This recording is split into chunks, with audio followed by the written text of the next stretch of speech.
Broadcast is now starting. All attendees are in listen-only mode. Hello, everyone. My name is Travis Kinney, here with TSP2 today. Just 1 second here, wait for a few stragglers to come on, and then we'll go ahead and kick off the broadcast.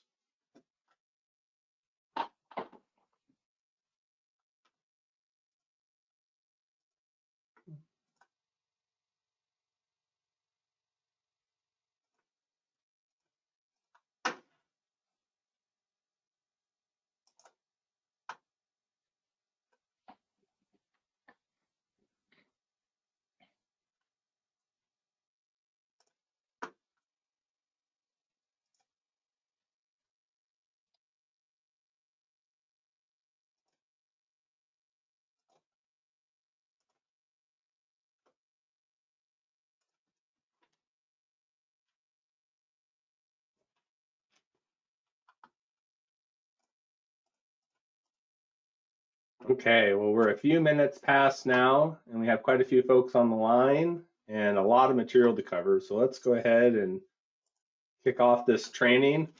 My name is Travis Kinney. I work for David Evans and Associates, but today I'm here as part of the AASHTO TSP2 Bridge Preservation Partnership. My co-trainer today is Greg Freeman with Quick Bond Polymers. Say hello, Greg. Good morning, everybody. Thanks for joining us. Morning, afternoon, the day's running together here. Yeah, that's right. It's not morning, not even where I am. Yeah, I want to thank Laura Carter for helping to set this up today and give us an invitation. I actually had a chance to meet Laura at the Southeast Bridge Preservation Partnership meeting that was hosted in Hot Springs, Arkansas. It was my first time to the state, and it was fantastic.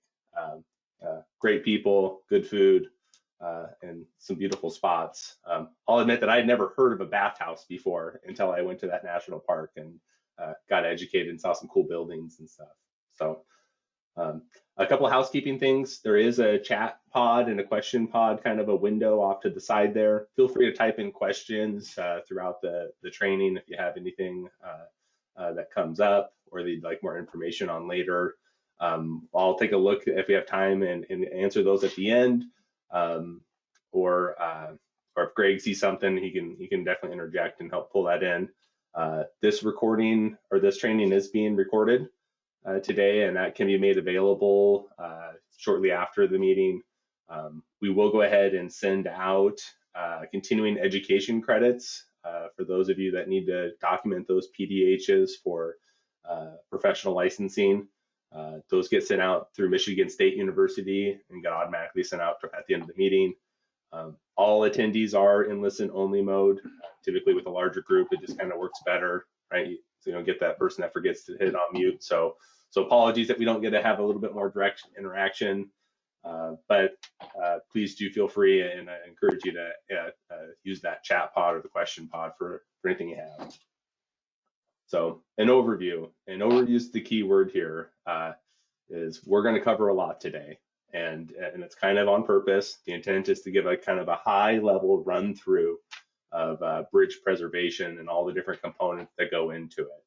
So if you feel like throughout the training, hey, Travis, you kind of really blew by this or that as you were going through it, my apologies. It is kind of by design, but if you're not, at the end of the training, we will point you to a ton of different resources that are free and readily available, where you can take that next dive in, that deeper step into the world of bridge preservation.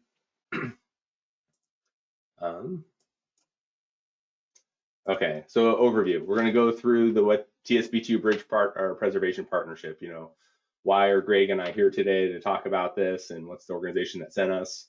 Asset management and how it fits into your preservation programs. We're going to look at how to identify some candidates for preservation and how to fund those projects, how to develop a preservation program, and then we're going to actually go through some specific activities of these different kinds of bridge preservation or preventative maintenance that folks can do. But before we get going too far, I'm going to go ahead and launch a poll question here, and I'd like to hear a little bit more about our audience.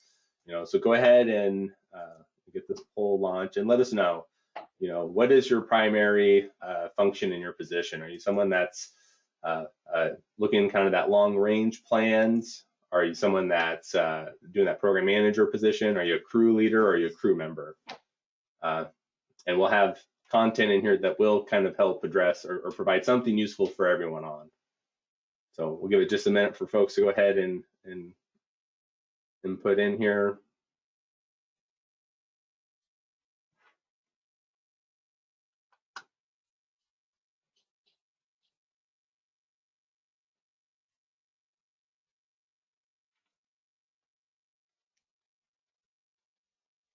Okay, we'll go ahead and close that down and share the poll. So we're pretty heavily loaded on program managers today. That's fantastic. You're the folks that have the ability to kind of really start planning some of these long-term asset management plans. And we also have some crew leaders and crew members on the line as well. Like I said, we have some actually hands-on, not hands-on, but we have the preservation actions that will go into some level of detail towards the end of the training. That would be particularly useful and see it. Like I said, the content is useful for all on the line. So we'll go ahead and hide that, continue on. Okay, AASHTO TSP2 Bridge Preservation Program, or partnership. The principal mission is to serve as a clearinghouse with comprehensive and up-to-date information on efficient and effective preservation measures that enhance highway performance and extend the useful life. Another way of saying it is that we're just basically a bunch of folks that are trying to work together to come up with cost-effective ways of extending the life of the assets that we're maintaining, and to do it at the lowest possible cost. One thing that's great about this particular partnership is that it's a collaboration of industry, owners, and academia and vendors. And so you have this kind of a network that you can develop through this partnership, where you can kind of shop around for answers to some of your problems. My background is I used to be the bridge maintenance engineer for Oregon DOT, and I used this partnership a lot, where I just had, something was broke, or I was having problems maintaining certain assets. I just bring it to the partnership and say, who's got solutions for me? And maybe it was another owner from Washington or Arizona or Arkansas that had, hey, we figured this out already. This is how we did it. Or maybe it's a vendor that would then go and say, okay, there's a problem here. I don't have a product that solves it, but I'm going to go ahead and work towards it. It's a unique partnership. So if you're not familiar with it, that's what's bringing us here today as part of this training, and it's a really useful resource for anybody. Greg and I co-chair a subdivision of that TSP2 partnership. So we have these working groups, is what we call them, with different focuses. This working group is specifically focused on local agency outreach. So it was founded out of a kind of a realization that we were looking around at these meetings, and we had some great feedback and input from our DOT folks, our state owners. And then at the local level, it would kind of drop off at times where, they weren't being included in the conversation. So one, we weren't able to share what we were doing, but we also weren't able to learn what they were doing and what problems they were having and what solutions they were coming up with. This is a unique AASHTO program. Usually AASHTO, very state focused. That's not true for this partnership. The partnership actually has a specific dedicated spots within the partnership for local agencies to have a voting voice within it and a strong role in it. And so as we looked around, we said, we really need this engagement, not just to help on the local agencies, but to get that feedback from them as well. So we have over 40 members in this local agency working group. It's composed of DOTs, county, city, FHWA, LTAPs have been very helpful throughout it, academia and industry. So local agencies own half of all of the bridges in the country. And as you can imagine, they face a lot of the very similar challenges that the rest of bridge owners do. So this graph here is showing that bridge conditions of all bridges in the country owned by local agencies. The bar along the bottom is the bridge age. Each column is 1 decade of how old that bridge is. And green, you'll see throughout the presentation, these color codings. Green is good, yellow is fair, and red is poor. It's just talking about the overall bridge condition. And so the whole point of bridge preservation is to keep your assets in green and yellow as long into their life as possible for the least amount of cost before it goes into that poor condition and you start to have to look at replacements or major rehabs.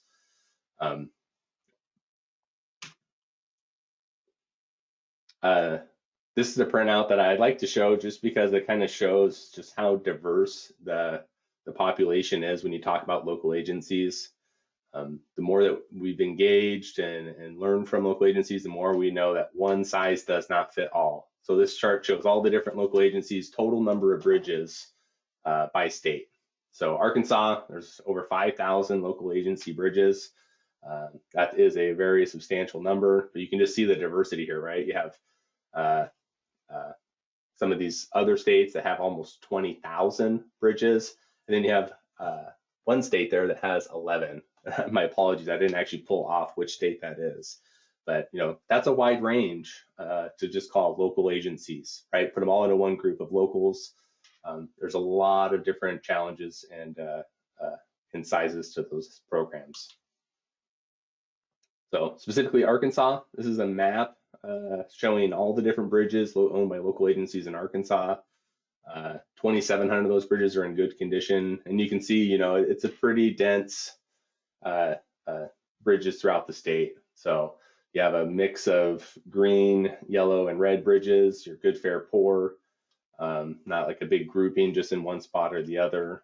For those of you that are on the line that own bridges, which is probably the bulk of you, you got those green bridges are going to be the ones that we're going to talk about a little bit today. Here's just another graph similar to what we showed there, but just kind of showing the population of those bridges.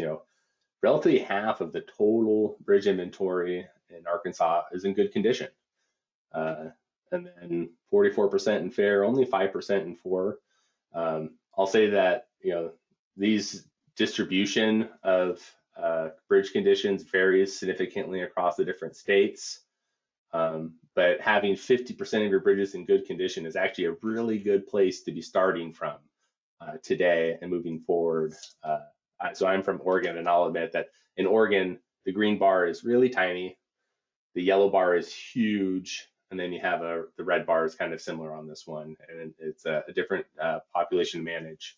And the reason why I highlight the green bridges is because keeping a bridge in good condition is the biggest bang for your buck. So if you have a lot of good condition bridges to start with, then you're in a really good spot for preservation.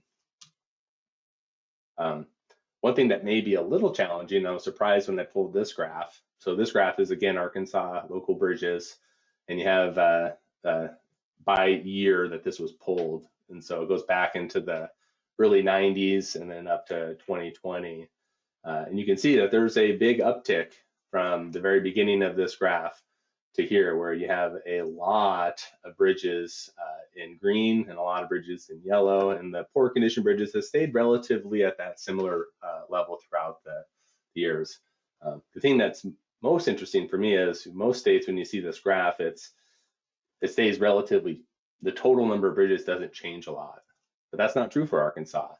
Between the mid 90s and 2020, a lot of bridges was built. If you add these three columns together, compare it to these three, it looks like you've almost doubled the number of bridges in Arkansas over that 30 years that are owned by local agencies.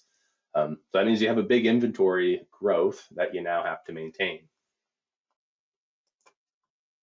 So how do you maintain it? Asset management plans. I like this graph. When I was doing bridge maintenance for Oregon, asset management plans were not my favorite thing to discuss. I've learned to love them more and more throughout the years. But this is just a good cartoon with it. Here you got a picture. Here's your forest. Here's your trees, right? Clear as mud. And then someone pipes in, hold on, where's the forest again? Right?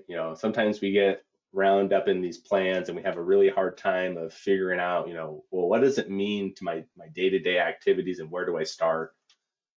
And hopefully we can talk about that a little bit here today. So asset management, what's the goal of this? This is the FHWA's definition of it. I actually do a really good job laying it out. However, I won't read through all of it, but I'll get some of the key points here. It's a strategic and systematic process of operating, maintaining, and improving physical assets. So those are the two key words, right? It's strategic and systematic. You're going in with a plan of how to do this. It's not reactive, or it's not just waiting for something to happen and reacting to it. You're going at it with a plan. And then we can all relate to this final goal. The goal is to achieve and sustain a desired state of good repair at a minimum practical cost, right? We want to maintain these assets that we have for as long as possible, for as cheap as possible. And that's where preservation becomes a real big impact in that, or achieving that goal. So we keep talking about preservation. Preventative maintenance is certainly a term that can be used interchangeably with it, or at least in my book it can. But when you look at asset management, you got to be thinking of a three-legged stool. You need three categories of work in order to make this to have a healthy infrastructure.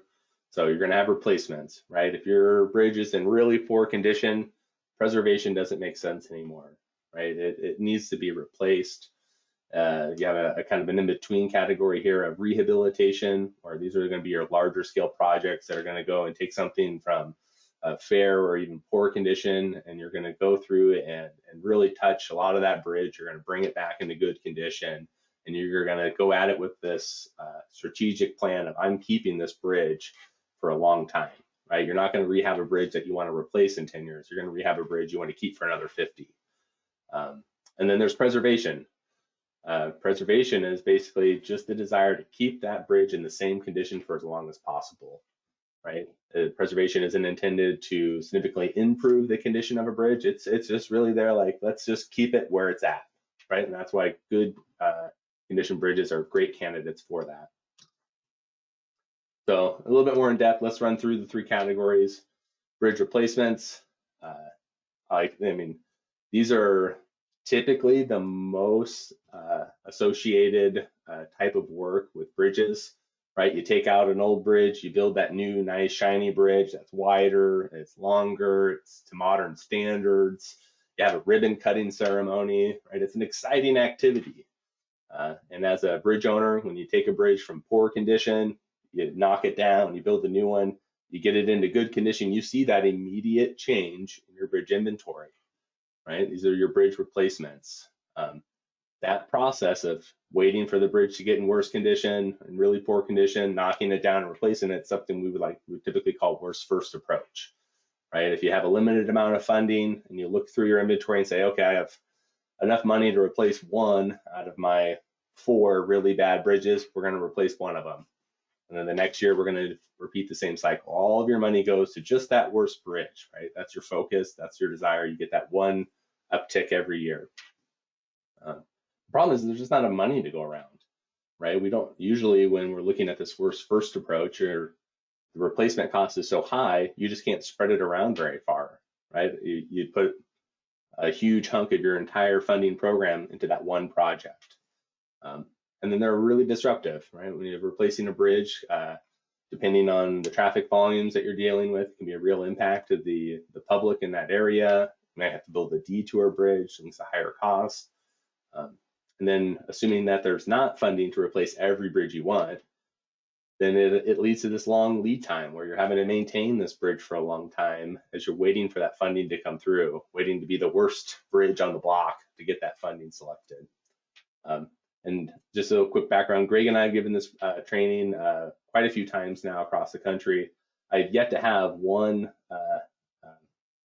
bridge owner that said, really, I just have too much money. I can replace any bridge I want. It's not a problem, right? All bridge owners that we've interacted with are facing difficult decisions, right? There's not enough funding to do everything we want, so we have to be strategic and systematic in how we allocate those funds.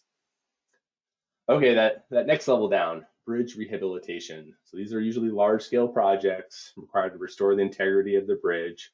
And these ones are going to be kind of selective, right? Like I said, if you're going to rehab a bridge, you want to keep it for a long time, which means that you're only going to do it on bridges that are still functioning well, right? These are the bridges that are tall enough, they're wide enough for all your traffic demands, they're meeting your modern safety requirements that you have, and so that they have to check a lot of boxes in order to fit this rehab category of saying, you know, I want to take this bridge from poor condition, I don't want to knock it down and build a new one, I want to invest to keep it in service.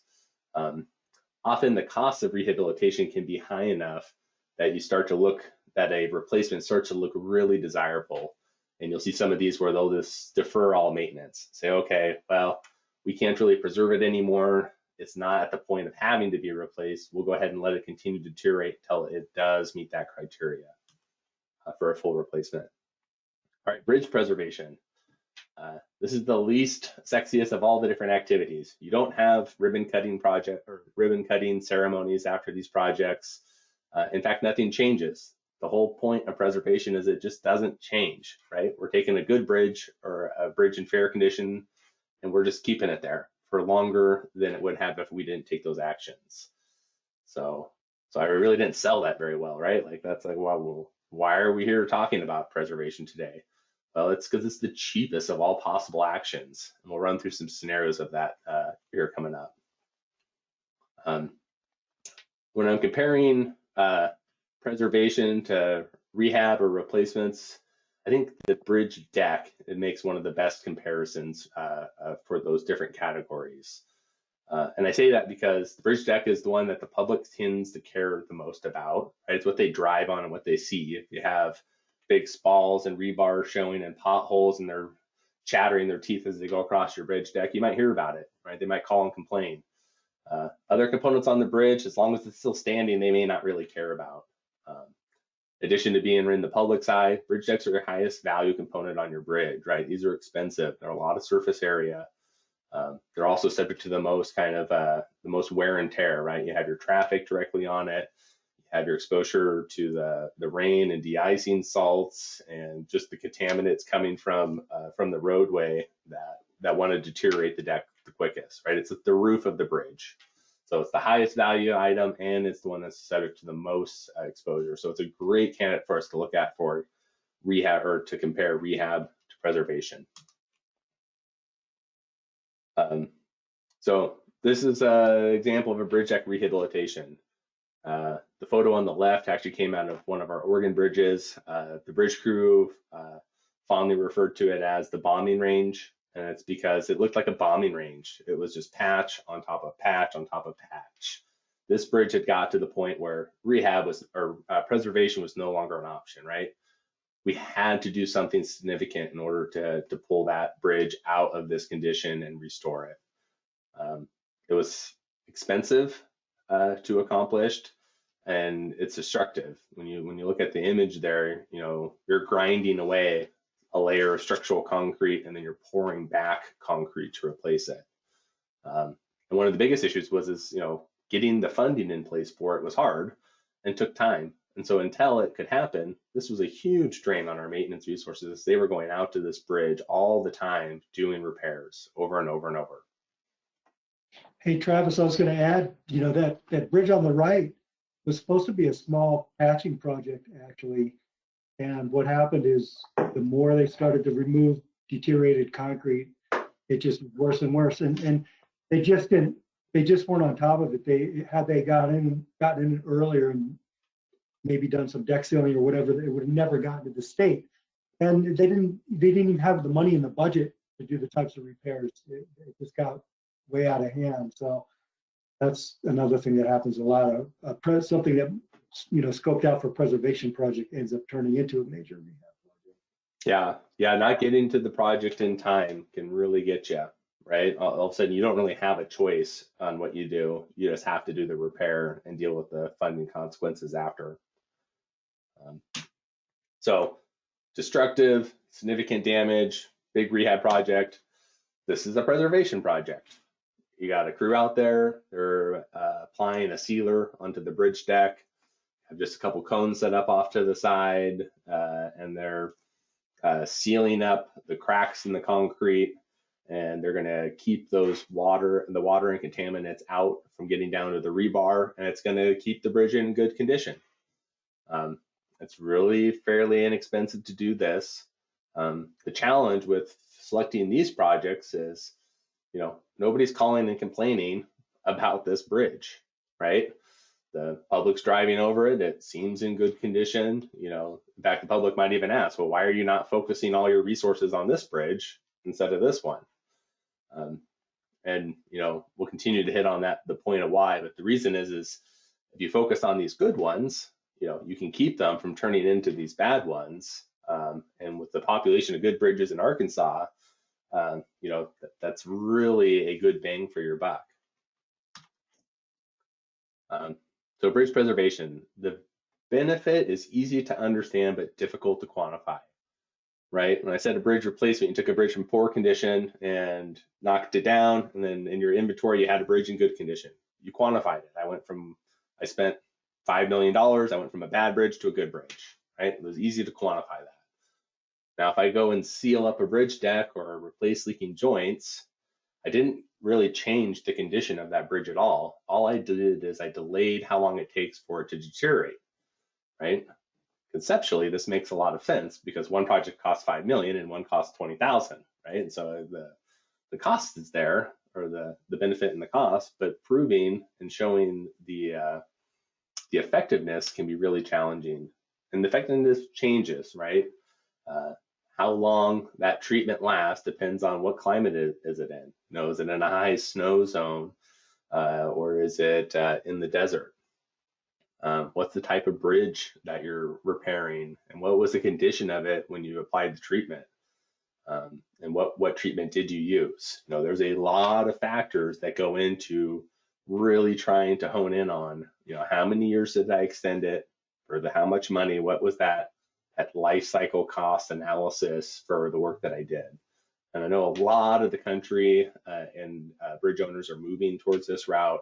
And I know for a fact through the TSP2 program and others that there's a lot of really sharp people that are working to run through a lot of data and bridge condition histories and try and answer these questions definitively.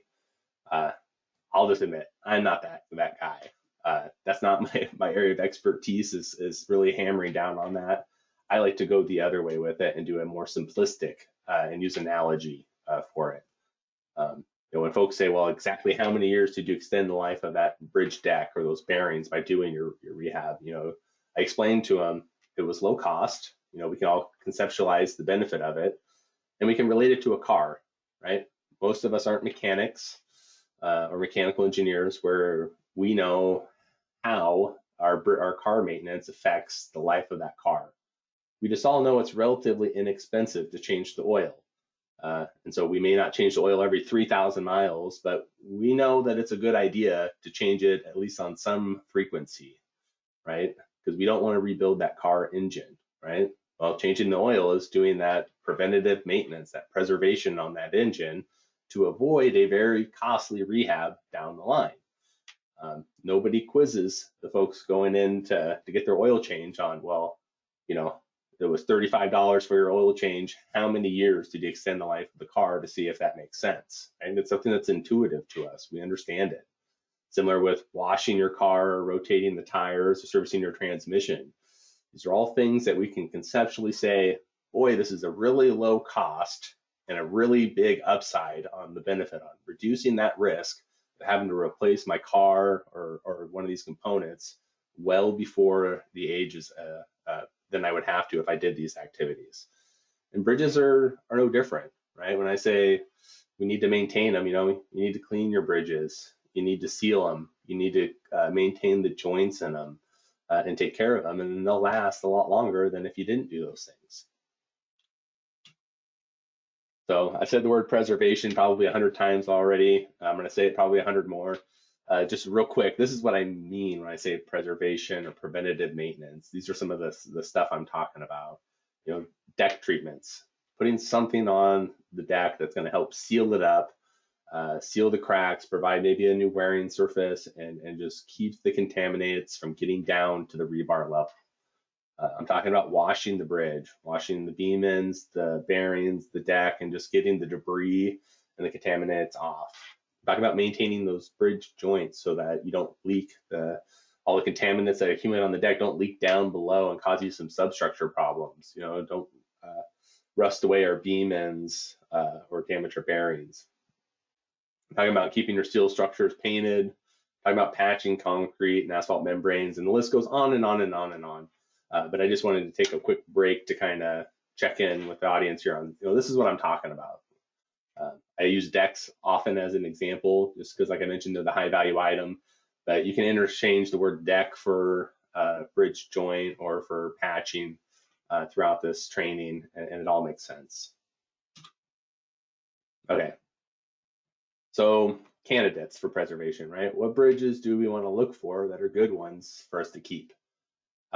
This is a photo of a historic bridge in Oregon, on the Oregon coast outside of Coos Bay. It's called the McCullough Bridge. It's 5,400 feet in length and was constructed in 1936. This is an extreme example, but a great example of a bridge that cannot be replaced. The historical significance to the state and that local community of this bridge is just so insurmountable that there would be a public outcry if we tried to replace this bridge, right? Having a wider bridge with modern safety features and all these other things is not going to make up for the fact that this was a beautiful bridge that folks do not want to see go. So, not to mention, it's also, like I mentioned, 5,400 feet long. It's expensive, right? So if you can't afford to replace the bridge, and or there's just no public support for replacing it, that's a really good candidate for preservation, right? You're basically saying, I'm going to keep this bridge forever, so I better put in a lot of work and effort into maintaining it at the lowest cost possible, right? I can't just wait for it to deteriorate all the way down to the point of needing to be replaced, right? That's not an option here. So again, an extreme example, but I'm from Oregon, so I got to put in a plug for one of our Oregon bridges. Travis, I don't know if I mentioned this before, but 15 years ago, I remember walking on the deck of this bridge and they scoped out an overlay. And I was surprised at how good condition the deck was. And now all the large river rock was exposed. They obviously dug it right out of the river right there. And, they did put an overlay on it, but considering how old the bridge was, the deck was in great shape. And if you look at bridges now, within 6 months after they're built, you see a lot of cracking. It's just the nature of concrete, and these days, a lot of the older bridges are still in much better shape than some of the new bridges. Yeah, and if you walk this bridge, you'll be able to echo the not modern safety features. That sidewalk's not wide, and traffic's right there. I've been across that one a few times too. Okay, again, that was an extreme example, but I'm sure you can all think of bridges in your inventory that are either large enough, so costly enough to replace, or have some historical significance to the community around it, and those are ones to focus on. Those aren't the only ones to focus on. As I mentioned, half of the bridges in Arkansas are in good condition, which is an amazingly high number. That's fantastic. Now the trick is how to keep those bridges from dropping down this curve on you too fast. So this is kind of a curve that's been used. It comes out of the FHWA Bridge Preservation Guide, and it just shows condition along the vertical axis and time along the x-axis. Tons of variables go into how the bridge actually deteriorates, so I'm not going to tell you that this is the curve, but I do think it shows some trends that make sense, right? You get bridges, you build them, they hang out in relatively good condition for an extended period of time, and then they start to deteriorate.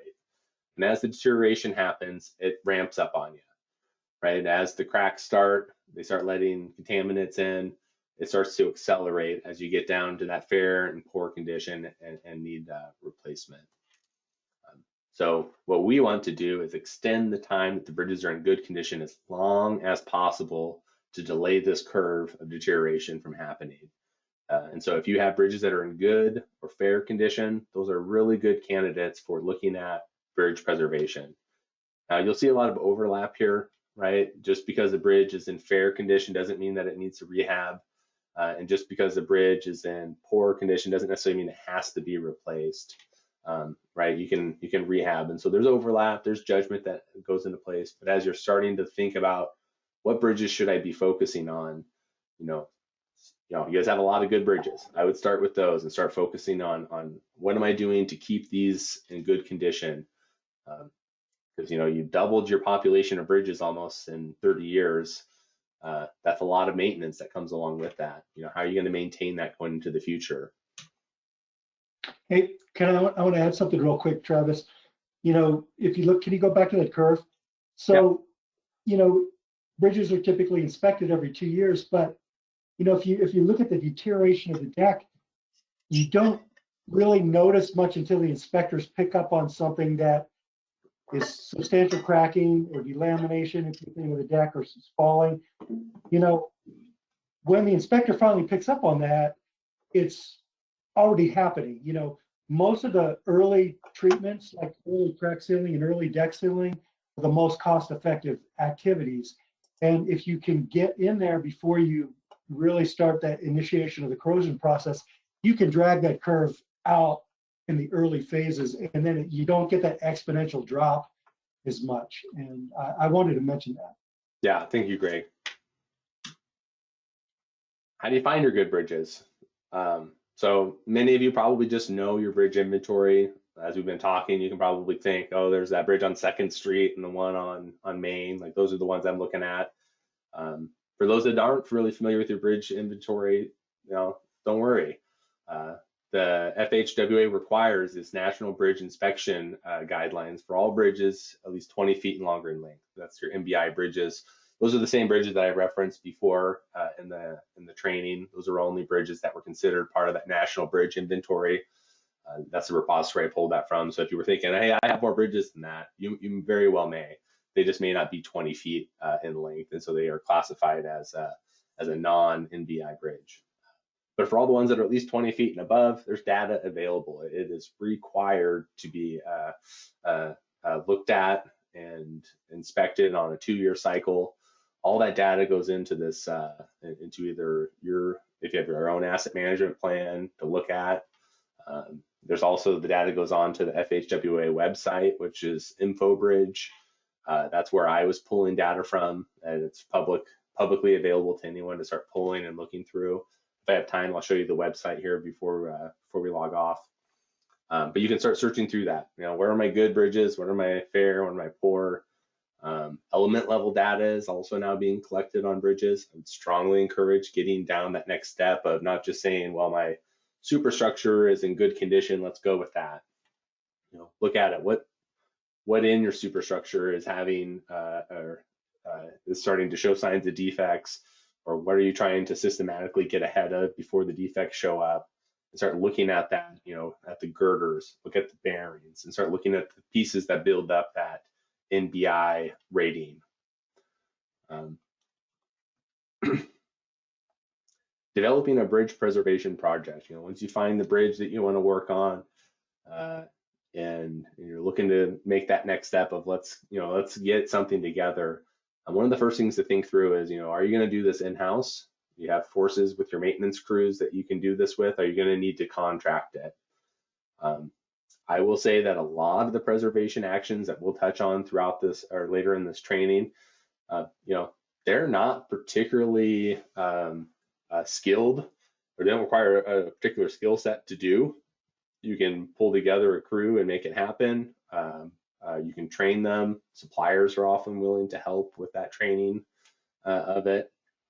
And a lot of the actions actually aren't difficult to contract out either. You know, one of the beauties of preservation, like I showed on that comparison of the deck rehab slides, is it's not very invasive, right? It's usually short-term traffic control setups. You know, a lot of the work is focused on that deck area, the joints, and outside of the water limits where you get into a lot of environmental challenges.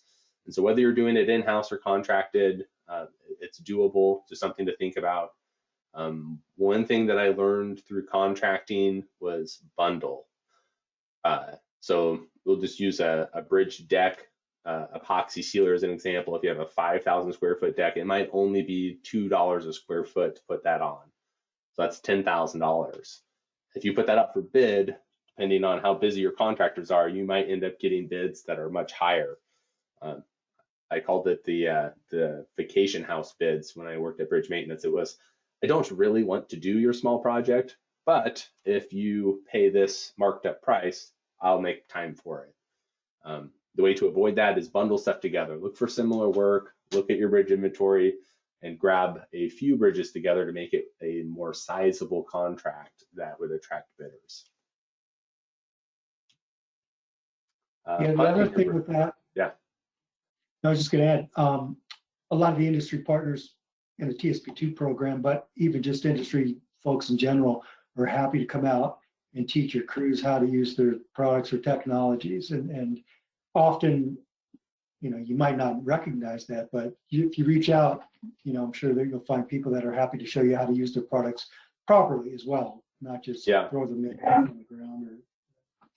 Right. Yeah, and we'll touch on that too as we get further into the training here. But absolutely, relying on folks that sell these products, you know, they don't want to sell it to you once; they want to sell it to you 100 times. So it's in their interest to come and help you make it successful. I think one of the things that I really just wanted to hit on with this slide is that there is no huge barriers to doing this work in-house. You know, if you're saying I haven't done it myself yet, we're not comfortable, we need to contract it, I would say, you know, it is a lot of the activities we talk about in this training you can do. If you have that champion at the local level that just wants to start taking it on, and if it's something that you just don't have those resources available and it needs to head for contract, totally doable as well. Funding your work. So a lot of preservation work is done at the local level with local funding.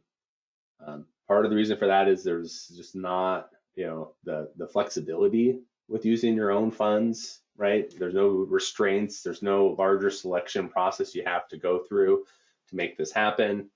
And then the projects tend to be relatively inexpensive, which makes them harder to compete for larger pools of funds.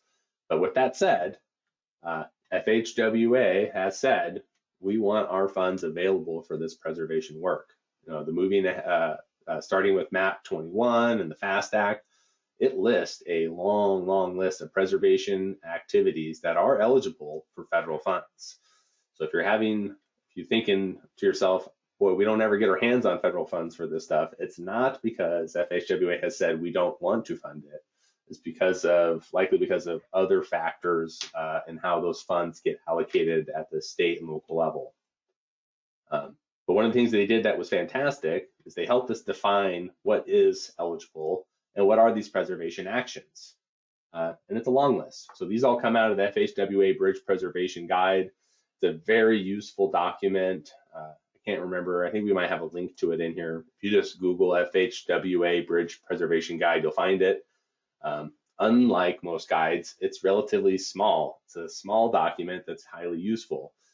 I make that point because a lot of times when you think of FHWA guide, you might be thinking of a 500-page a document that will take you 6 months to process.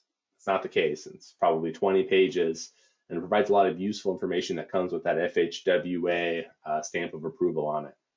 So we'll run through some of the activities that are defined in that guide. Cyclical maintenance activities, these are activities you would just put onto a regular cycle. You know, these aren't things that there's something wrong with the bridge that you're saying, oh man, we need to go out and do something. It's that we're trying to do those oil changes. We're trying to rotate those tires. We're trying to get onto the bridge on that regular cycle like we do with our cars and just take care of it, right? This is cleaning your bridge. It's flushing your drains and cleaning your joints. It's sealing up your concrete, right? We're going to say every 2 years for this bridge, we're going to go and make this happen, or every year.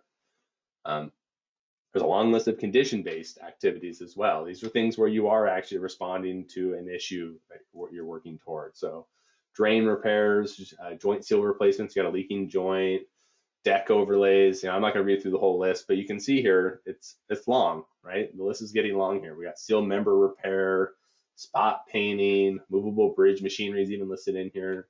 These are all activities that are eligible for federal funding. And the list continues on. You know, we're still going here. We got more examples of this condition-based activities. You know, pile preservation and scour countermeasures and protective coatings. And so, as I went through this guide and we've been developing this training, you know, I was really impressed that all these activities have been deemed a priority for that large pool of federal funds. But as we looked around the group, we said, who's using federal funds for this stuff? And the answers generally weren't really robust, saying that, yeah, we got a lot of, we do it all the time, it's no problem. You know, you hear terms like red tape and other challenges with or you know, we only use those funds for replacements of the worst bridges, you know, that worst first approach. And so we've done some digging into that. We've done some surveys, and I'll share some of that information here. But you know, some of you folks may have actually seen this, but we sent out a survey to local agencies just to kind of gauge what's happening at the local level. You know, who's doing preservation and how are they funding it? And so we got over 500 responses, which for a survey is amazing, right? Most people don't want to respond to surveys. And 75% said out of that huge list that we went through, we at least do something. We're doing some of it, right? 24% said no, we're not doing any of that, right? We built the bridge and then we're just waiting for us to have to take action on it. So I would be curious to get a little more feedback here from you all on what are you guys doing, or how are you funding your preservation projects? So the first question, true or false, you know, are you getting state and federal funds to do some of those works that we were talking about? Is it readily available, or if you're going to do it, do you have to come up with your own funds? The second question, bridge replacement projects compete better than preservation projects. Do you think that's a true statement? You know, are you guys kind of have a lot of that worst first approach where if you have a really bad bridge, you get your funding, but if it's a good bridge, you're not likely to get help at those funds? And then the third one, true or false, you know, local funding is utilized for the majority of your preservation routine work. You know, do you have your own local funding source?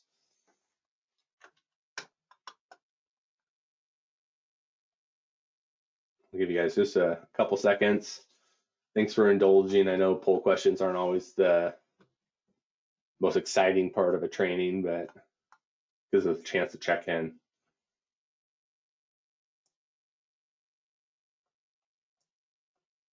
We have to make sure nobody's taking a nap.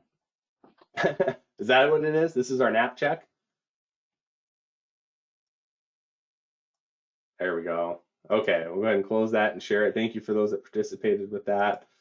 Okay, so 45% of you had said that you are able to get your hands on state and federal funding for some of this work, which is encouraging. 30% said that replacement projects compete better.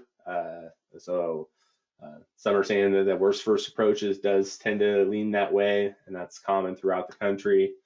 26% said that local funding is what you're coming up with. And so if you can work ways to get local funding, you know, access to local funds for some of this work, you know, it doesn't come with any strings attached. And that's definitely, I don't know, to me, I always loved using the state funds as a state person. If I had that ability to do it on projects, I did, just because it seemed to streamline the process at times. So, okay, so thank you all for that.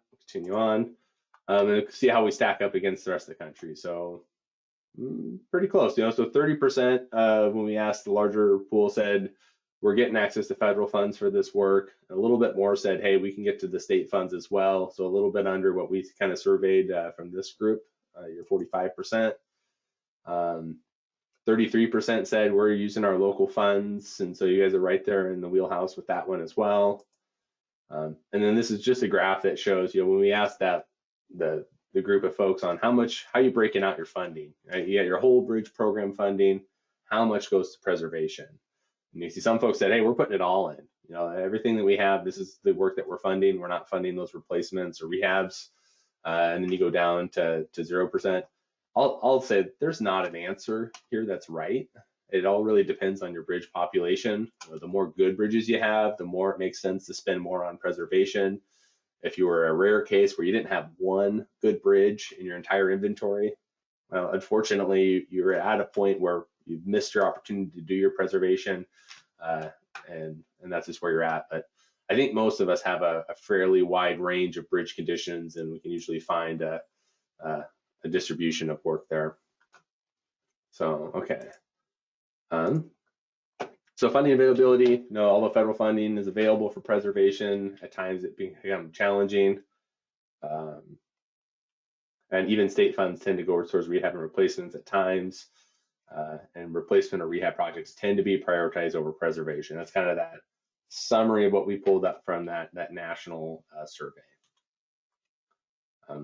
But work is still taking place, and the funding is coming. So next step, you identified your candidates, you come up with what you want to do for your preservation. Am I going in-house or outsourced? I found my funding for it. I'm going to put a project out. We've kind of worked through a lot of this bridge preservation program. It's laid out very clearly in that FHWA Bridge Preservation Guide. There's this 11-step process. And like I said, we've already actually gone through quite a few of these steps. We've looked at bridges to preserve and started to look at these different activities. We won't go through this wheel in its entirety. It's probably another separate presentation at some point. But it's it's methodical, it's thought through. And one of the things that I would note with it that it's really helpful as you're trying to start out on an asset management plan is you start with goals and objectives. What am I trying to accomplish? And then you work your way all the way through the preservation projects, identifications, and funding, and you end back up with the reporting and improving. So you start with your goals and your report. And I know when you're making goals, sometimes it's good to set goals that are easily attainable. When it deals with preservation, though, I would like to challenge that. Set the goals that you want. What inventory do you want for your bridges, and then report back on it. And if you're not making it all the way around the wheel and you're reporting that, hey, we're making our goals, it might be because you're not getting the resources or the funding that you need. And these kind of a preservation program system where you clearly document the process through and you're reporting back on how you're doing how you're achieving or not achieving those goals can really help when you go to ask for funding, right? Well, someone says, why aren't you making your goals? You said you'd have this many bridges in good condition. Why aren't you there? Well, I don't have enough funding to make that happen. And so just a quick plug for developing that program. The goals don't have to be just how many bridges you keep in good condition. You can set more tangible goals too on, I'm going to develop a cyclical maintenance project or a cyclical maintenance goal. And I'm going to say for this population of bridges, I'm going to sweep the deck every 1 to 2 years, right? And then you track that, you set the goal, you track it, and you report back on it. Did we achieve that when we're doing it? Or I'm going to seal the seal cracks every 3 to 5 years, or do overlays every 8 to 12. These are things that you can start with relatively easily and just say, I'm going to start, this population of good bridges, the ones I want to preserve, I'm going to just start chipping away. This is where our objectives are. And then as you go to, working your way around to report back, you measure the benefits. So this takes time to show, but what you can do is you can eventually show that you are extending the life of your bridges. You're extending how long they stay in good, relatively good condition, and not going down that deterioration cycle. Monitor and report. This is a really useful graphic. Again, it came out of that FHWA coding guide. I know in Oregon we've used it for quite a while. And along the top, you just show the bridge conditions deteriorating along the top. So it goes from good to fair or fair to poor. How many bridges changed that year? And then along the bottom, you show bridges that are moving to the left, right? So I took a bridge and I rehabbed it from poor condition to fair condition, or I replaced it and took a bridge from poor all the way up to good condition. And if you have a balanced asset management plan, right, the bridges going to the right would balance the bridges going to the left. And where preservation comes in really big is in slowing the number of bridges that make that first drop off to the right from green to yellow, right? As I mentioned, it takes time to report back on these kind of things, right? Like you don't get that, you started your preservation program 2 years ago and you can report your successes, right? At least from a condition standpoint. Michigan actually has a great example of this. They've put in the time and they can now report back to us. So this is a graph on the years along the lower axis, horizontal axis, and the number of bridges that have dropped into structurally deficient that year is the vertical axis. So on this chart, it's that Y went from fair to poor, right? You're looking at a bridge that likely needs to be replaced now. So in 98, they had almost 140 bridges that dropped into that, hey, we got to replace it category.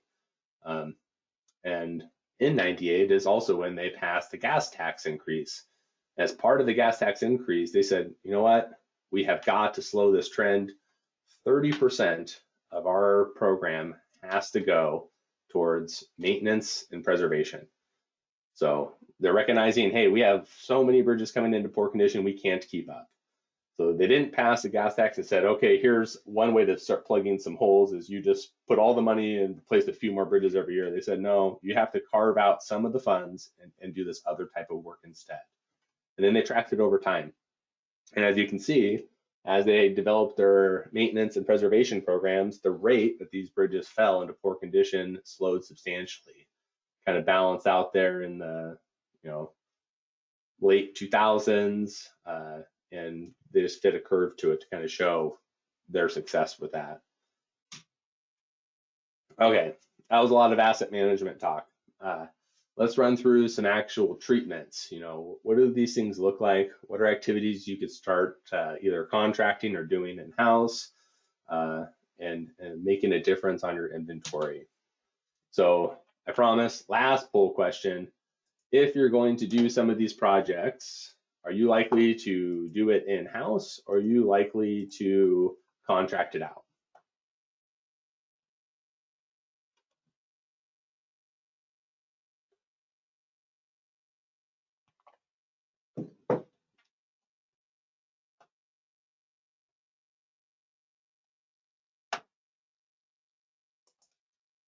Okay, thank you all.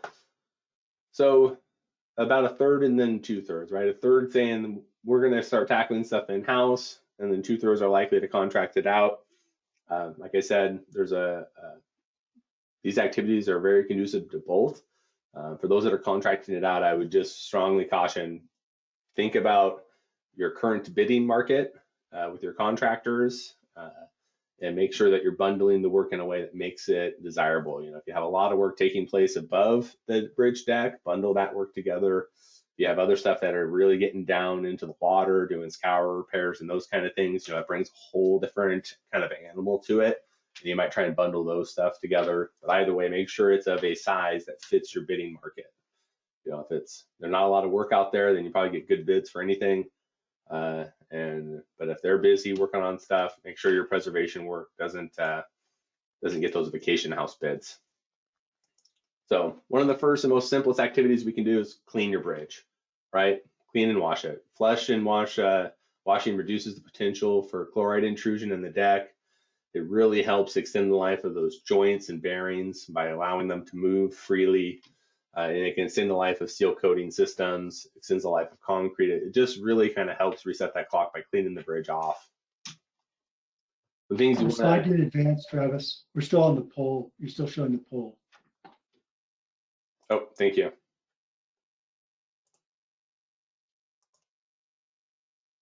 There we go. Back to bridge washing. Okay. Bridge cleaning and washing. So there's certainly cleaning the entire bridge is great, but as you have limited resources or you need to kind of focus on certain areas, there's some spots that you're going to get more bang for your buck. So the things and kind of in order to pay attention to is, your decks, your joints, your curbs, and your rails, right? That's where everything ponds on and the contaminants build up, and washing those off first certainly helps. Your abutments, your beam seats, and your bearings, that's where the debris likely comes down through a leaking joint and builds up on there. All the contaminants, get those cleaned off.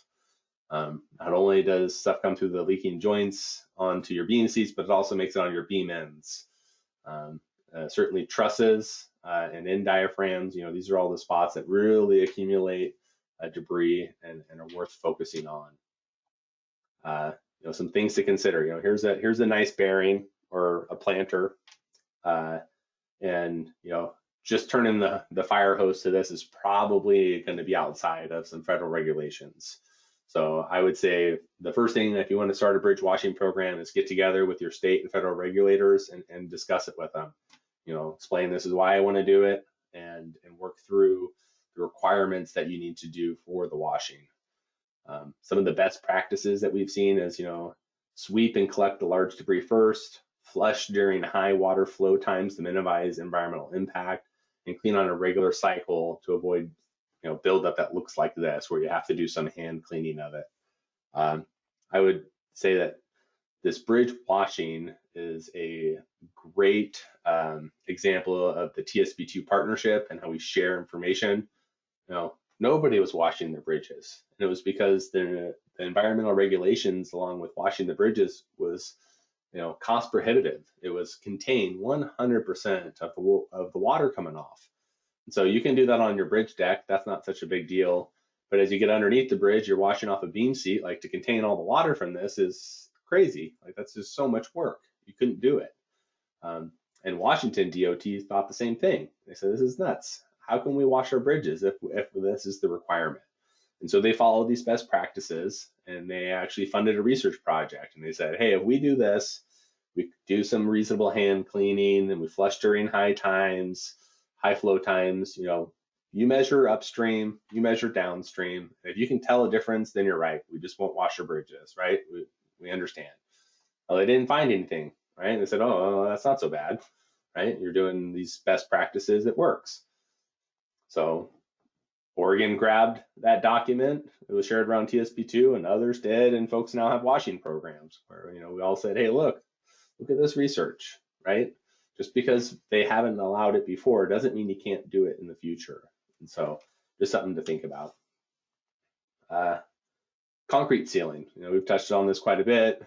This is the reason to seal your concrete, is you have all these contaminants working their way down towards your rebar. And once they get down to the level of the rebar, it starts to corrode and it pops the concrete off on it. So to combat that, you just seal it, right? Don't let the contaminants work their way through the concrete down to the rebar. So these are penetrating sealers that I'm listing here: silanes, siloxanes, and siliconates.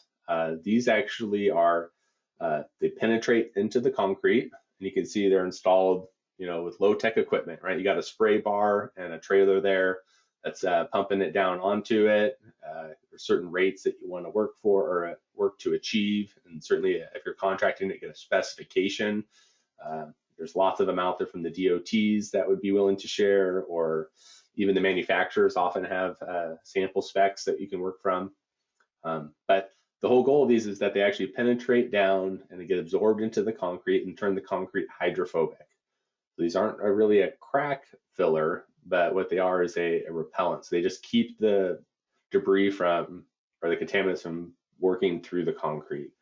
There's going to be some kind of a cycle you want to reapply these on, whether it's 5 to 10 years, depends on your conditions and the products you're using. But this is a good example of what it does. So the block on the left was treated with a silane. It made the concrete hydrophobic, it repels the water. The block on the right was not treated, and it actually absorbs the water into it. It doesn't just absorb the water, but it absorbs any of those contaminants that are in the water with it. There's lots of different ways of sealing up cracks. You can do a flood coat sealer, seal for concrete.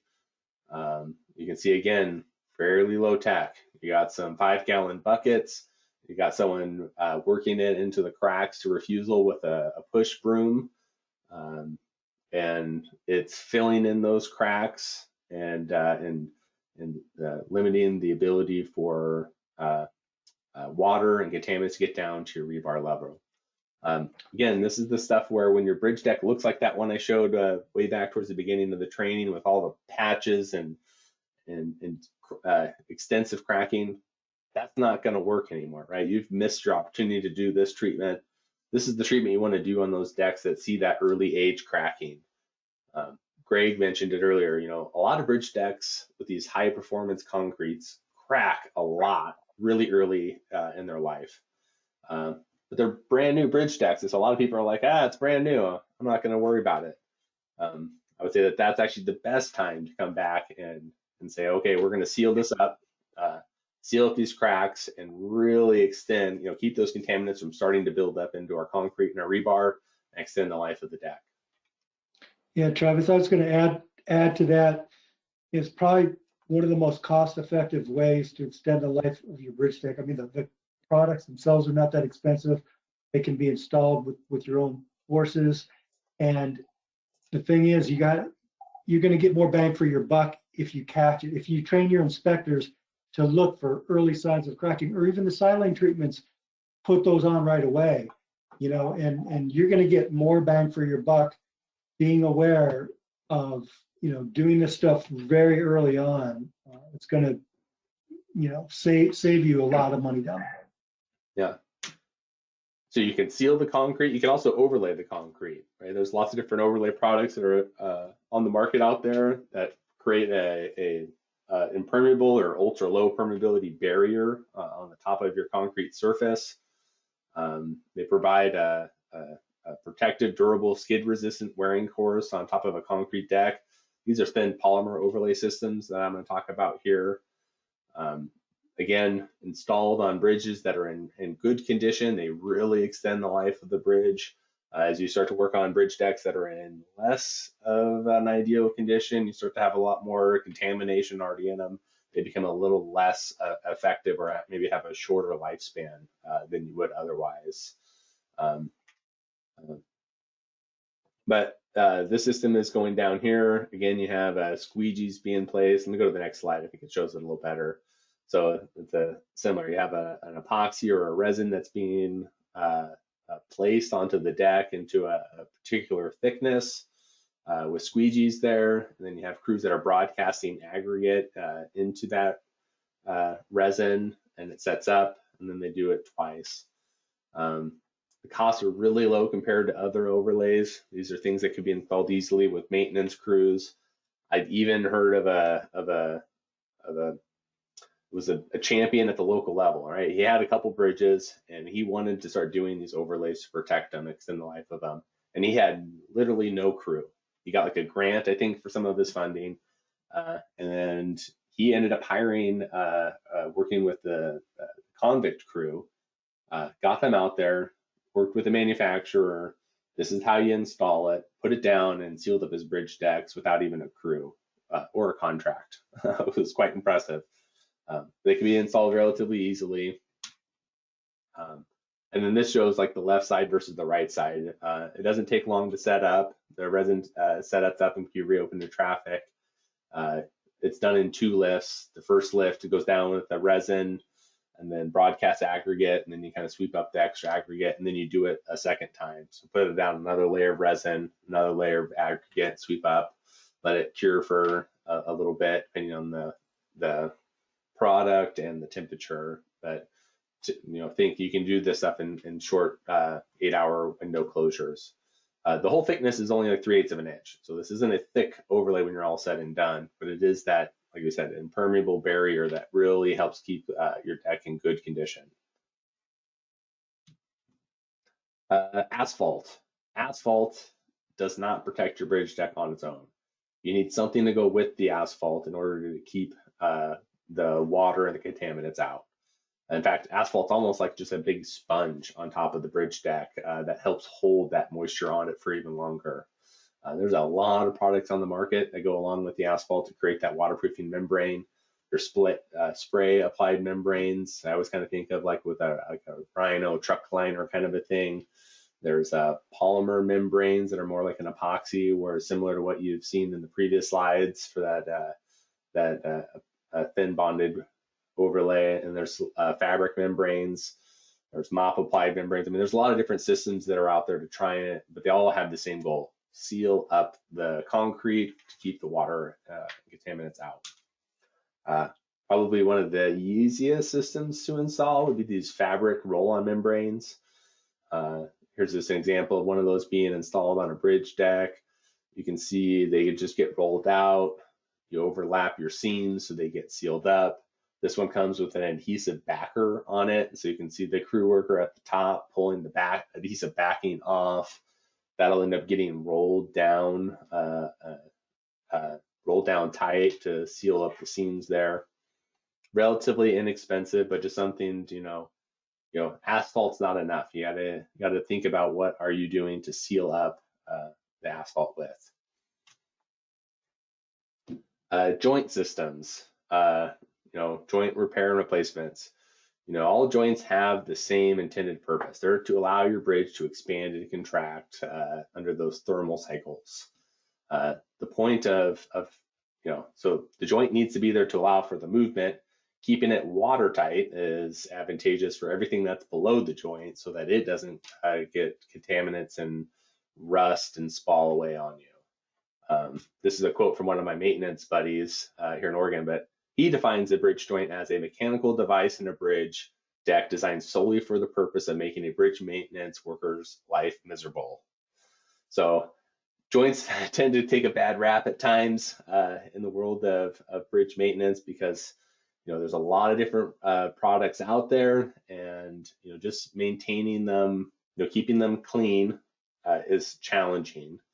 And then keeping them watertight, is challenging as well, right? Usually if you get a lot of debris that builds up in your joint, it ends up causing damage to it, and then it starts leaking. Joint systems, lots of different systems out there. There's asphaltic plug joints, there's compression and bond and seal joints, there's pourable joints, there's sliding joints, there's strip seals, there's modular joints. The challenges that owners have faced with bridge joints is not from a lack of trying different ways to seal these up, right? There's a lot of different types of systems out there.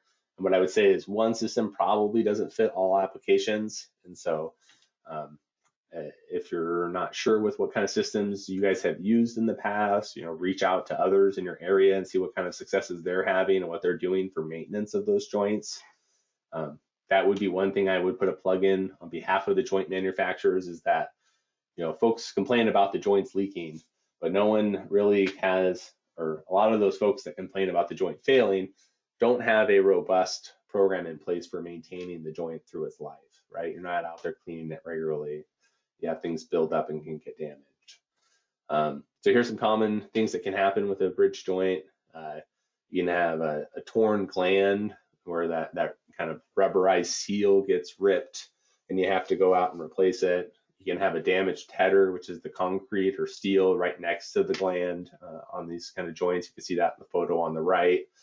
You can get joints that are out of alignment. It's a finger joint where one side is settled versus the other.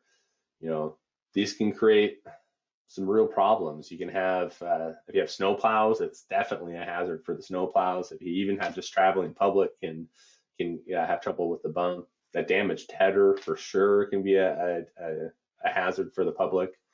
And so there's something that just need to be maintained and take some efforts to do so.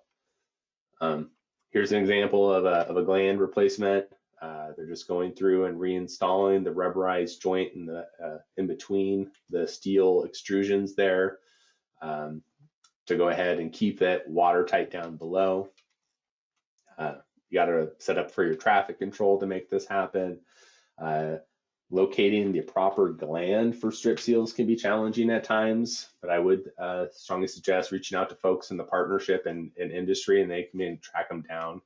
A lot of times I've cut off just little sections of joint, or had the crew cut off little sections of joint and get it in front of a camera, and found some folks that are just so knowledgeable. They're like, yeah, that's the whatever model 12 from 1987. I got the extrusion here. I can get that for you. So just because your joint's leaking doesn't mean it can't be repaired. Think about it.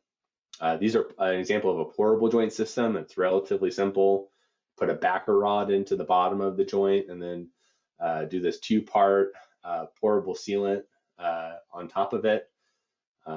One thing I would note on this slide is that more is not always better when it comes to having proper installation. The whole point of this joint is that around that backer rod, you get a thicker section where it bonds to the concrete next to it and a thinner section in the middle. That thinner section can give as the joint moves a little bit, while the thicker section stays bonded. If you end up filling this joint up 2 inches deep or really put a lot of material in, ends up being really thick all the way across, and instead of stretching in the middle, it just pulls off the header instead. So again, like with any products, reach out to your manufacturers and your suppliers and talk to them on how to install it correctly. Bridge maintenance painting. If you have a leaking bridge joint above a steel beam end, it could look like this after a relatively short period of time. Especially if you have areas with salts or mag chlorides or any of those winter deicers, it can really ramp up on you in a hurry. The whole point of painting systems or painting coatings is just to protect the steel. And for our maintenance and preservation folks, spot painting can be a very important tool in extending the life of the overall coating and of the girder and bearings themselves. Spot painting is usually considered more localized, so maybe the girder looks like this at the beam end, but maybe 10 feet out into the span, it's fine, right? It's underneath the deck that's protecting it, and it's in relatively good shape. That's where spot painting can really come in handy with cleaning up this end, recoating this, hopefully sealing up the joint above it so it doesn't continue to get the contaminants down on it. With painting, with every activity, but with painting in particular, I will highlight this. Pay close attention to your worker safety environmental regulations. A lot of paints over time have had lead-based paints, which actually performed quite well, but are very hazardous to the environment workers. And so this is an activity where you definitely want to get folks involved that know how to identify those hazardous materials and how to do proper containment of it. It does not mean that it's an activity that cannot be done with in-house maintenance forces. It just means that you have to have the proper training and protection to do so. So like I mentioned, spot painting, this is looking at localized damage. There's a couple of different examples where you had, these were probably poor preparation when the paint went on to start with. And so it just failed in these small spots. But if we can fix this small spot, we can actually save the overall coating and extend the life of it quite a bit. Here's some surface prep. The person on the left has a vacuum shrouded grinder. There's a lot of vacuum shrouded tools on the market, and the silica regulations, I think, ramped up the number of these tools that are available significantly. They're really cool. You get your containment all at the source of removal. It goes through the HEPA filters and whatever else you need to keep it from out of the environment, protect your worker. But proper prep is key to having successful paint. Just going and painting over a rusty beam does you no good.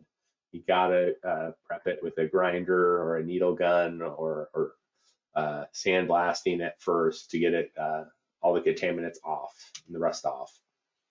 But once you get through that, painting is really not that complicated. Here's a worker on the right is using a wash mitt to go ahead and get to some of those odd lacing bars and a built-up steel member.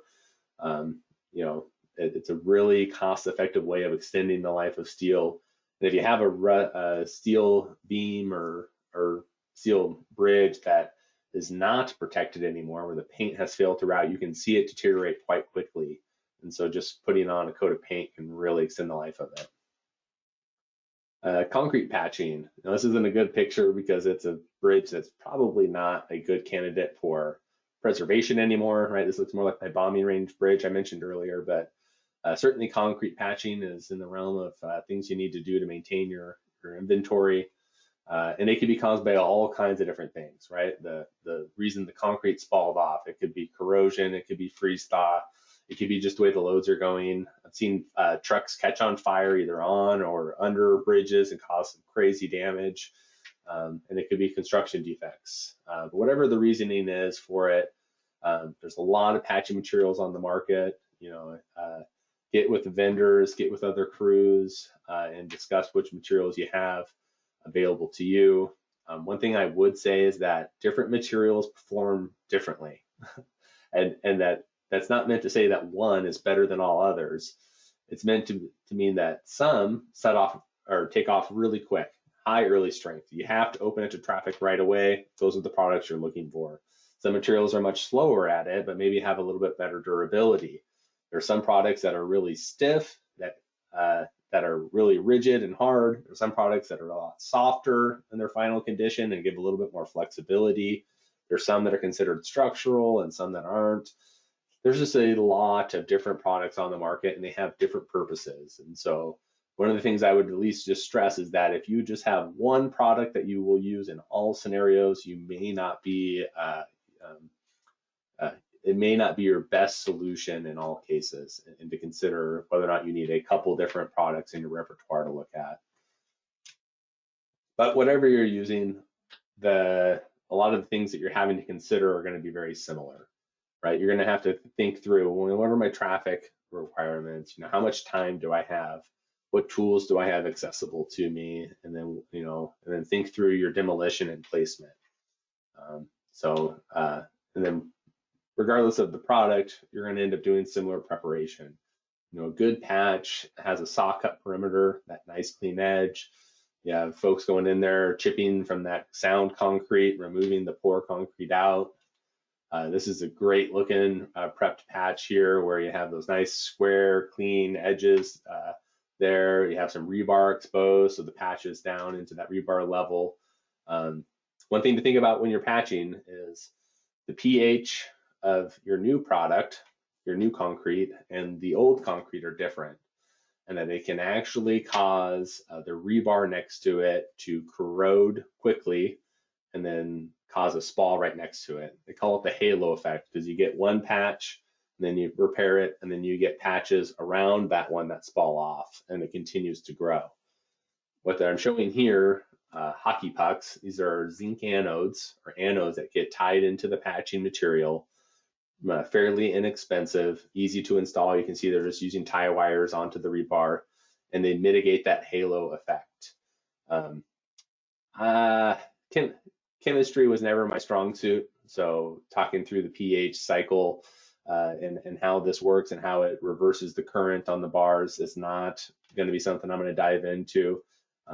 What I would always explain to the crews is that this is a really low cost way of getting some good insurance on that patch, that you don't repair this patch and then have to do another one right next to it in a few years. Substructures need some lovin's too. You got drainage concerns behind them. You got weep holes that usually allow that built up pore pressure to get out from behind. It can also allow your soils to get out, right? You can get holes developing behind if you don't have proper drainage rock behind it, or you can have it plug up completely and have that water pressure building up behind. It can cause damage. There's maintainable weep holes that are another item in your your preservation toolbox. These can be cored in from the front of these abutments or retaining walls or culverts and pulled out. And then the way it is it actually has a filter with the geotextile fabric that goes in, comes out, gets cleaned off, and can be installed back again. I'm going to run through, I know I'm getting close on time here, I got about 5 minutes, but want to hit on these additional resources. So for almost 90 minutes here, I've been talking a lot of all these different asset managements and types of work you can do, but at a very high level. This website is maybe the best deliverable or the best product that TSP2 has made, and it's 100% free. It's accessible to anybody. If you type in tsp2.org, it takes you to the website, and this is that repository where all the things that we work on through this partnership get put together and handed out to anybody. One of the things that I really would focus on this website is specifically this link here when you go into it. It's TSP2 Bridge Video Library. All the trainings, all of the conferences, all the presentations that are produced by this partnership get compiled together and put into these video archives. They're broken down by asset management, paint coatings, local agencies. I mean, there are all these different categories, and there's hundreds. I mean over 300 videos that are constantly being added to in this repository. It's completely free. Anybody can use it. It's not only do you get to see the training that is on that website, but you get to see who gave the training, when they gave it, and often there's even the PowerPoint slides to go along with it. But it all just links to YouTube videos. I've had many people come up to me well after this training or other ones that I've given that mention this and say, that video library is the best thing that you've been able to share with me, which kind of made me feel bad about the other 80 minutes of training that I just gave you. But seriously, take a look at these links. It's very helpful. There's also preservation pocket guides. These are available on that TSP2 website as well. These were developed as a group effort between industry members and owners. And it was really just trying to drive after this. How do we get our products, how do we get preservation actions done well and effectively from a user standpoint, right? Sometimes you'd have someone say, hey, this product was awful. I will never use it again. It didn't work at all. Same product, another crew. This is the most amazing thing I've ever seen, right? What was the difference? Well, it was likely that one was either applied in the wrong setting, was used in the wrong situation, or it was installed incorrectly. And so these guides are specifically to target that. And there's a bunch of different ones on it, from deck patching. You can actually download these on your phone as well. If you go to either App Store, Apple Store, or Google Play, and type in Bridge Pocket Guides, and they'll pull up. But the intent of the guides, they're comprehensive. They're meant to be used in the field and running through. Well, actually, a lot of them have information on planning too, but they're useful in the field as you go through. What are your installation guidelines? What equipment are you going to need? What kind of training do you need? What kind of QA and QC do you need to make this successful? As you can see, there's a long list of different activities that are covered in these guides. I'll run you through the bridge cleaning app here real quick. You can see, this is being shown on the phone app here. But all the different activities you would need, it talks about the background, what kind of frequency should you be looking at, again, completely free. They're developed by folks that just want to help make this work. You can have a checklist at the end of these online or these phone-based apps where you can go through and say, yep, we did these things. You can send yourself an email report. You can even customize the checklist to include specific activities that maybe you have that weren't already built in it, so they're customizable. Again, search Bridge Pocket Guide on either the App Store or Google Play, download them, use them on your phone. These are not like the free apps you get for games where they're trying to sell you stuff and download other things. None of that stuff's going on here. This is just all free applications that have been put together by the partnership and others to try and just make preservation successful. I mentioned this a few times in the training, the FHWA Bridge Preservation Guide. Check it out. It was updated in spring of 2018. Very, very useful document. Consultants are research for you. I'm one of those. My real job is working for David Evans and Associates. We're a consultant that does a whole range of asset management and bridge preservation stuff. Of course, this isn't a sales pitch for me today. And look at that, 1 minute to spare. We're down to questions. So I'll flip over to the questions here if we have any.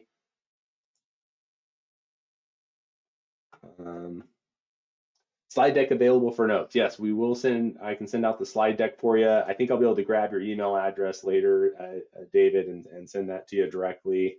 It should be sent out with a follow-up email as well. See the question about is the substance used silicone? I can answer that. Okay. The silane treatments are most common for concrete. You mentioned siliconettes and silicones and things like that. Siloxane. The silane's got the smallest molecules most commonly used for sealing concrete decks. And silicone is commonly used as components in the bridge joints. Yeah, for the bridge joints. That's a good point. Depending on when that question came in, yes, silicone is common material in bridge joints. Yeah, I didn't see that. Oh, and just for a poll question, your poll question didn't ask the question if using local funds, how much preservation work is really being done. I know we had a list of probably 100 questions that we wanted in the poll question, and then we realized nobody ever fills out a poll with 100 questions, so it was pretty limited. I will say that we are doing a lot of follow-up work through our group and others, specifically going after funding and what are our success stories in funding. There was no time in this training today, but a follow-up training could be successes in preservation funding. Michigan local agency was a great example. They're funding preservation through their bridge program, federal funds, and they've streamlined the NEPA process. It was amazing. Caltrans is doing this program where you fund your own preservation work, get a credit, and apply it towards that large fund work that they're doing. And so there's examples out there, and I'll work with Laura and see if we can't get a follow-up. But thank you, I appreciate the suggestion. Okay, I'm at time. I'm a stickler for ending meetings on time. I appreciate everybody for being on here. Like I said, we will send out the notes and the video and the student education credits. And thank you all. Thanks, everyone.